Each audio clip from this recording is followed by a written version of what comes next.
නිවසකට ගෙවදින්නේ කොහොමද? නිවසකට ගෙවදිද්දි මුලින්ම අරන් යන්නේ මොනවාද? ඒ චාරිත්‍ර කරන්න ඕනේ කොයි විදිහටද? ගෙට ගෙවදුනාට පස්සේ අපි මුලින්ම මොනවද කරන්න ඕනේ? අද අපි මේ වීඩියෝ එක තුලින් ඒ ගැන කතා කරමු.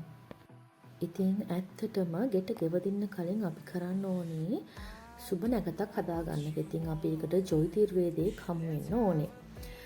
ගෙදර ඉන්න සියලු දෙනාටම ගැලපෙන නැකතක් හරි එහෙම නැත්නම් ගෘහ මූලිකයාට අදාළව නැකතක් හරි අපි හදාගන්න ඕනේ අපේ වෙලාව දීලා. ඊට පස්සේ ඒ ලැබෙන සුබ නැකතට අනුව තමයි අපි සියලු දේම සිදු කරන්න ඕනේ. ඉතින් අපිට ගේ හදන කාලේ තේරුම් ගන්න පුළුවන් මෙන්න මේ කාලෙදී මේ ගේ හදලා ඉවර කරගන්න පුළුවන් වෙයි කියලා. ඉතින් අපිට ඕනනම් ඊට කලින්ම නැකතක් හදාගෙන තියාගන්න පුළුවන් මෙන්න මේ වකවානුවේදී යන්න පුළුවන් කියලා. අපි එහෙම සුබ නැකතක් හදාගත්තට පස්සේ ගෙට ගෙවදින චාරිත්‍ර ඉටු කරන්න කලින්, ඒ කියන්නේ අපි හෙට නම් චාරිත්‍ර ඉටු කරන්නේ ඊට කලින් දවසේ අපි අපේ ගෙදරට ගිහිල්ලා ඒ ගෙදර තියෙන අපිරාපින් ඉවත් කරලා දොර ජනෙල් වහලා එළියට එන්න ඕනේ. කියන්නේ අපි එළියේ සිට නැවතත් ගේ ඇතුළට ගෙවදින ආකාරයට තමයි මේ ගෙවදීමේ චාරිත්‍රය ඉටු කරන්න ඕනේ. ඒ විතරක් නෙමෙයි, නව නිවසකට ගෙවදීමේදී අරන් යන බඩු ලැයිස්තුවකුත් තියෙනවා. ඉතින් මේක අපි ඊට කලින් දවස්වල ලැයිස්තු කරලා තියාගන්න ඕනේ. ඉතින් ඔයා දන්නවනේ බෞද්ධ ආගමික කෙනෙක් නම් අපි මුලින්ම බුදු පිළිම වහන්සේ වඩම්මගෙන තමයි ගෙට ඇතුළු වෙන්නේ. ඒක අපේ බෞද්ධ චාරිත්‍රයක්. ඉතින් වෙනත් ආගමික කෙනෙක් නම් ඒ ආගමට අදාළව සංකේතයක් අරගෙන මුලින්ම ගෙට ගෙවදින්න පුළුවන්. ඒ වගේම වතුර පිරවපු, කියන්නේ අලුත් මැටි කලයකට වතුර පුරවලා ඒක තියා ගන්න ඕනේ. ඒක කියන්නේ බුදු පිළිම වහන්සේ අරන් ගියාට පස්සේ තමයි ඒ නැවුම් මැටි කලය, වතුර පිරවපු මැටි කලය අරන් යන්නේ. ඒ වගේම සහල් මල්ලක්, කාසි කීපයක් සහිත මුදල් නෝට්ටු ප්‍රමාණයක්, පොල් ගෙඩියක්, දානේ සහිත මල්ලක්, තුන පහ කළමනාකරන ටිකක්, මල් වට්ටියක්, පොල් තෙල් පහනක්, සුවඳුම් ටිකක්, ඒ වගේ බුදු පහන තියන්න අවශ්‍ය දේවල් ටික, ඒතර ගෘහ උපකරණ ටිකක්, ඒ කියන්නේ ගෙට අලුතින් අරගෙන තියෙන ගෘහ උපකරණ ටිකක්, ඒ වගේම එළවලු, මේ ආදී දේවල් ටික. ඉතින් මම ඒකන මේ වීඩියෝ එකේ මේ අපි අරන් ගිහපුව හැටි සහ ඒව සකස් කරගත්තේ කොහොමද කියලා ඔයාලට වීඩියෝ එකත් එක්කම කතා කරන්නම් ඉදිරියට.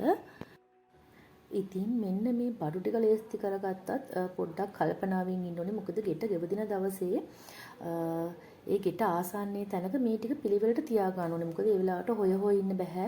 මොකද ගෘහමූලිකයා මුලින්ම බුදු පිළිම වහන්සේ අරගෙන ඇතුළු වුණාට පස්සේ ගෙදර ගෘහණියා හරි අම්මා හරි පෑන් කලේ අරගෙන ඇතුළු වෙනවා. ඊට පස්සේ අපි හිතමු ගෙට තව 10 දිනක විතර ඇතුළු වෙනවා කියලා. ඒතකොට ඒ අය හිස් අතින් යන්නේ නෑ. මේ හැමෝගේ මතේ මොනවා හරි දෙයක් තියෙන්න ඕනේ. ඉතින් අර දේවල් ටික පිළිවෙලට තියාගත්තම ඇතුළු වෙන කෙනා අනුව මේ දේවල් අතේ තබාගෙනම ඇතුළු වෙන්න පුළුවන්. ඉතින් ඒ ගැනත් මම මේ වීඩියෝ එකේ ඉස්සරහට ඔයාලට එක්ක කතා කරන්නම්. මේ විස්තර ටික කියන්න හැදුවේ මොකද මට මේ වීඩියෝ එක ප්ලේ වෙද්දී ඒ ටික ඒ විදිහට පිළිවෙලට කියන්න බැරි හින්දා. ඉතින් අපි දැන් මේ සුබ වෙලාවක් තියෙනවනේ ගෘහමූලිකට ඇතුළු වෙන්න. මෙන්න මේ වෙලාවේදී ඔහුට කළ යුතු දේවල් ටිකකුත් තියෙනවා. ඉතින් මෙන්න මේකයි. ඉතින් දැන් මේ බඩු කළමනා ටික ලේස්ති කරගත්තට පස්සේ පිළිවෙලට අපිට තියෙනවනේ සුබ නැකත. ඒ සුබ නැකතට විනාඩි 2කට විතර කලින් ප්‍රධාන උළුවස්ස ළඟට ඇවිල්ලා නියමිත සුබ දිශාවට මුහුණලා හැරිලා තමන්ගේ ආගමික කටයුතු සිහිපත් කරගන්න ඕනේ සිතින්. අනිත් අයටත් පුළුවන් ඒ වෙලාවේ පිරිත් ටිකක් එහෙම සජ්ජායනය කරන්න. ඉතින් සුබ වෙලාව ලැබෙන තුරු බලන් ඉඳලා ඒ වෙලාවට අනුව දොර ඇරගෙන ඇතුළු වෙනවා බුදු පිළිමෙත් වඩම්මගෙන. ඊට පස්සෙව ගෙදර ගෘහණිය හරි නැත්නම් අම්මා හරි දෙවනුවට අර වතුර පිරුණු පෑන් කලයත් අරගෙන ඇතුළු වෙනවා. ඊට පස්සේ තමයි සෙසු අය පිළිවෙලින් අතේ තියෙන දේවල් රැගෙන ඇතුළු වෙන්නේ. ඔන්න දැන් ඉතින් ඔයාලට මේ වීඩියෝ එකත් එක්ක බලා ගන්න පුළුවන් අපි කරපු ආකාරය. දැන් මේ යන්නේ නව නිවසට බුදු පිළිම වහන්සේත් වැඩම්මගෙන. මේ නැකතට විනාඩි 2කට විතර කලින්. ඊට පස්සේ ගේ ප්‍රධාන උපවස්ස ළඟට එකතු වෙලා ඉඳලා ආගමකටවත් සිහිපත් කරමින් තමයි ගෙට ඇතුළු වුනේ. ඊට පස්සේ දෙවනුව පැමිණෙන්නේ අර අලුත් මැටි කලයේ මැටි කලයේ වතුර පිරවූ පෑන් කලයේ සමග තමයි ගෘහණිය කියන අම්මා තමයි ඇතුළු වුනේ. ඊට පස්සේ ඉතින් අපි බුද්ධ ප්‍රතිමාව තියන්න ස්ටෑන්ඩ් එකක්වත් ගෙට අරන් ගියේ නැහැ. මොකද බුදු පිළිමය තමයි මුලින්ම අරන් ඉතින් ඒ බුදු පිළිමය තියන්න අරන් ගියපු ස්ටෑන්ඩ් එක තමයි ඊට පස්සේ අරන් ආවේ. ඊට පස්සේ මේ විදිහට විවෘත කළා වන්දනාමාන කරා. ඊට පස්සේ තමයි අර මල් පහන් කියන්නේ පූජා භාණ්ඩ ටික අරගෙන ආවේ. ඊට පස්සේ ගෙදර සැවොම එකතු වෙලා මල් පහන් පූජා කරා. ඉතින් ඊට කලින් මෙන්න මේ ආකාරයට තමයි මල් රැගෙන ආවා. ඊට පස්සේ සහල් අපි පාට දෙකින්ම සහල් රතු සුදු විදිහට අරන් ආවා. එළවලු සහිත මේ විදිහට.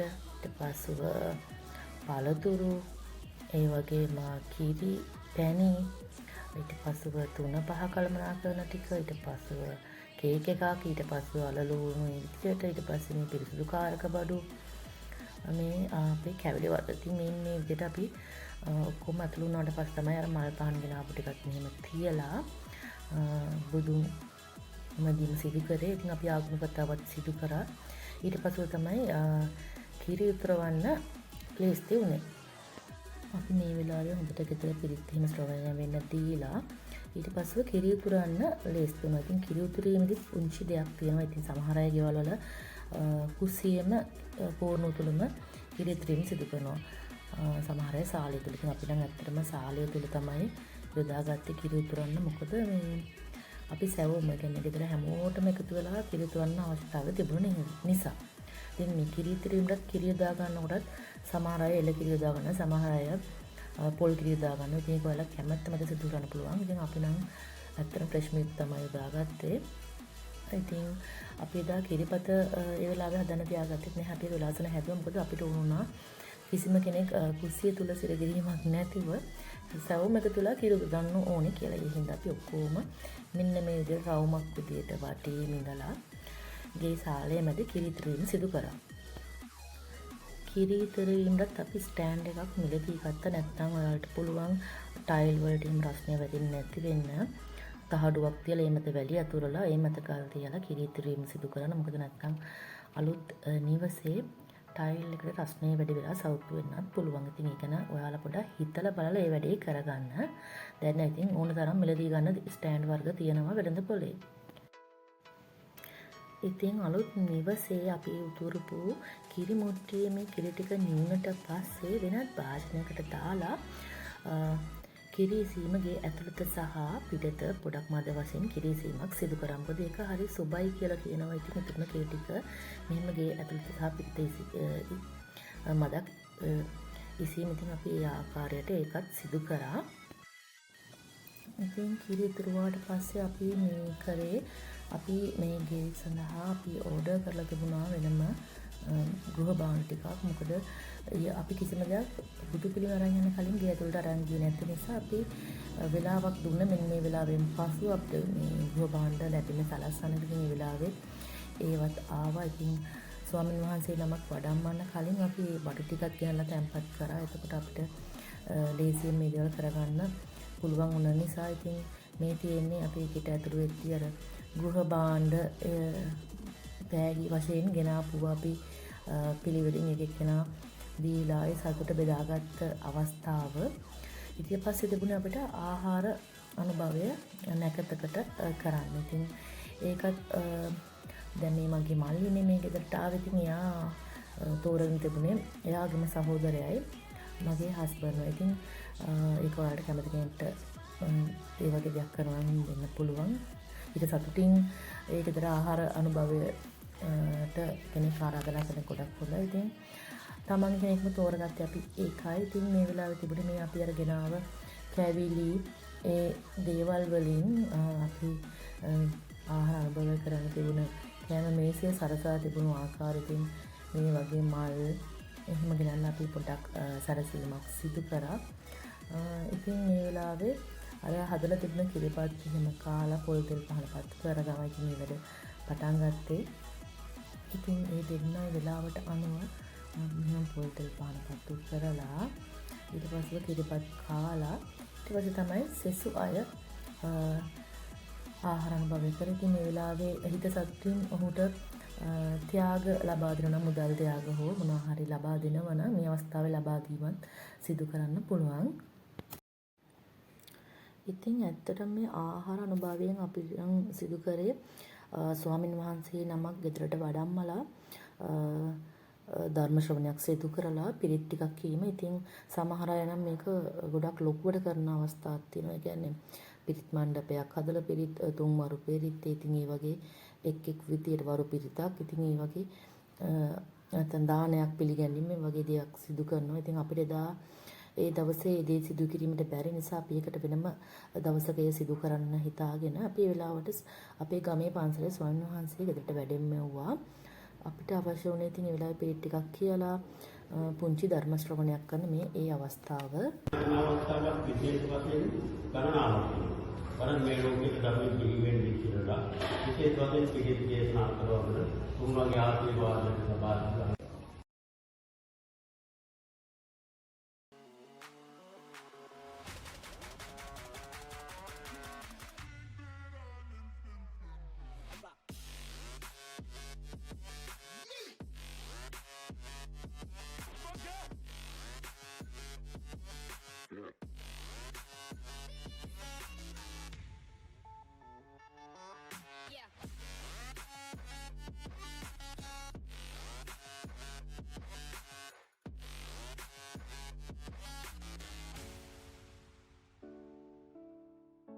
ඉතින් ගොඩක් අයට ප්‍රශ්නයක් වෙලා තිබුණේ මේ මොනවද නිවසට අරන් ගිහපු දේවල් කියලා. ඉතින් දැන් ඊළඟට මම අරන් ඉන්නේ ඒ අරන් ගිහපු දේවල් අපි කලින් දවස්වල සකසගත්ත ආකාරය මේ තියෙන්නේ. අපි අරන් ආපු දේවල් නිවස තුල තියපු ආකාරයෙන් ඉතින් අපි බලමු අපි අරන් ආපු දේවල් මොනවද කියලා. ඉතින් වී අරන් ඇවිල්ලා තිබුණා. ඒකට එළවලු, එතකොට පළතුරු, එතකොට මේ තියෙන අපේ අර සුවඳුම් අලන්න තිබුණ බඩු ඒවා ටික ඊට පිරිසිදු කාරක දේවල් 3-5 කල්මනා ටික, ඊට පස්සේ සහල් වර්ග දෙක, මේ අර බුදු පිළිම ළඟ පූජා භාණ්ඩ ටික, ඉතින් මේ අපි මුලින් මේ කැවිලි වර්ග ටික. ඉතින් අපි මේ දේවල් ගෙදර කලින් දවස් සකසගත්තේ මේ විදිහට. මේ ඉතින් අපි එදා උදේ අනිත් අයියෙක් ගෙදර ඉතකට මෙන්න මේ විදිහට ඔක්කොම හදලා තිබ්බා. ඉතින් දැන් ඔයාලට මේ වීඩියෝ එකේ ඔරිජිනල් වොයිස් එකත් එක්කත් මේවා අහන්න පුළුවන්. ඒයි පොල්ලයි දෙකයි මේ සතරක් අමලකට නෑනේ. ඒක වෙන කැරට් බට්ටක් ලීක්ස් බොන්චි මොනවද සදේ පාට් එක නියමයි නේ. පළතුරු තම තියෙනවා ෆ්‍රිජ් එකේ. ඒ ටික තියෙනවා ඒ ටික අල ලුණු ඒ ටික මෙයම තියෙන්නේ. මේ තරයන් තියෙනවා මේ දර ටිකනේ. දර අනුතුරු මේ ඔක්කොම මේ කපුරු ඒ වෙතෙන්ද මේ හාල් එක. ලුණු නේ මේ දෙකම. තුන පහ.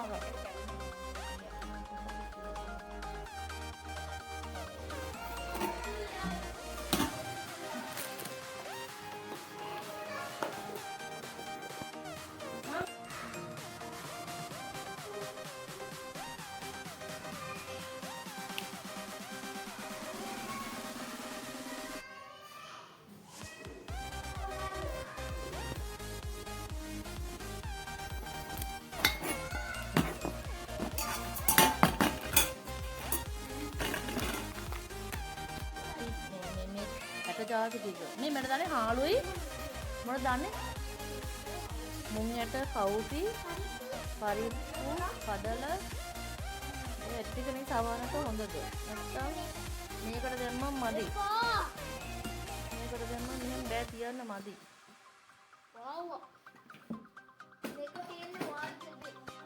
දාන්නේ නේ දාන්නේ නේ ඒක දාන්නේ මේකේ කුළු බඩු ලුණු තුන පහක්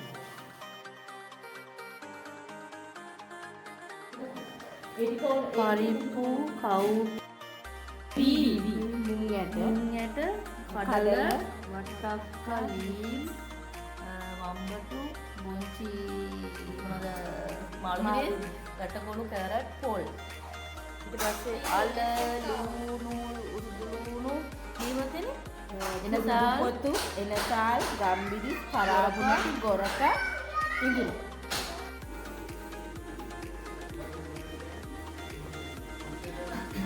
ඒක අදිපති ඉවසන ගෑසේ නේ අනුවට කරලා තමයි පිටවසේ එහා පැත්තේ තියෙන